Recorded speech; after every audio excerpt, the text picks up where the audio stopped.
এই আপুর কথাগুলো মনে হয় জাদু আছে। ওরে বাবা।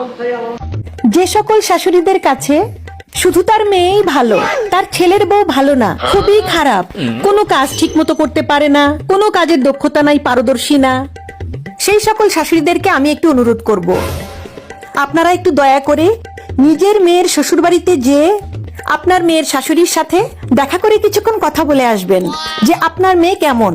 তাহলে আপনি বুঝে যাবেন আপনার মেয়ে কতটা দক্ষ, কতটা পারদর্শী, কতটা কাবিল, আর কতটা গুণবতী। যান যান সকল শাশুড়ি আম্মারা যাদের মেয়ে আছে, আপনার মেয়ের শ্বশুর বাড়িতে যে মেয়ের গুণগানটা একটু শুনে আসবেন। আপনি নিজে নিজে বললে তো হবে না, শ্বশুর বাড়ির লোকজন যখন বলবে সে গুণবতী, তখনই সে গুণবতী। কি ঠিক বলেছি না?